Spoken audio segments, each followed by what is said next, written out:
On va prendre 1 minute pour comprendre pourquoi on a pris toutes ces minutes pour comprendre comment lever une forme indéterminée quand on cherche la limite d'une suite.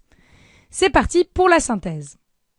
Quand on cherche la limite d'une suite, on commence par décomposer en suites simples dont on connaît les limites, puis on réassemble pour conclure. Mais parfois on ne peut pas réassembler. Ces cas sont appelés des formes indéterminées et on en connaît 4. 0 fois l'infini moins l'infini sur l'infini et 0 sur 0. En réalité, les formes indéterminées 0 fois l'infini ou 0 sur 0 se ramènent toujours à un des deux autres cas. Pour lever une forme indéterminée l'infini moins l'infini ou l'infini sur l'infini, on commence par factoriser le terme dominant. Les parenthèses qu'on obtient ensuite tendent toujours vers une constante et on n'a plus qu'à conclure comme d'habitude. Attention, dans certains cas, comme dans le troisième exemple, on ne peut pas identifier le terme dominant immédiatement parce qu'on a une racine au dénominateur.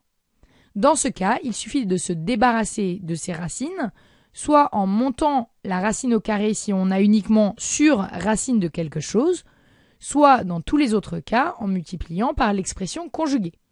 On peut ensuite appliquer la méthode de la factorisation du dominant. Pour identifier le terme dominant, on s'aide de ce petit tableau. Dans le cas d'une somme ou différence de fonctions, on identifie un unique terme dominant. Dans cet exemple, n au carré, et on factorise.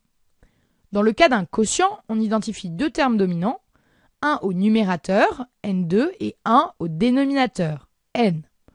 Ensuite, on factorise en haut et en bas, et si c'est possible, on simplifie. On obtient une expression de la forme dominant fois une constante plus quelque chose sur le terme dominant, et si c'est un quotient, on a une expression de cette forme. Les parenthèses qu'on obtient sont toutes de la même forme, une constante plus quelque chose sur le terme dominant. Or, quelque chose sur le terme dominant s'attend nécessairement vers 0. Sinon, c'est qu'on a fait une erreur de factorisation.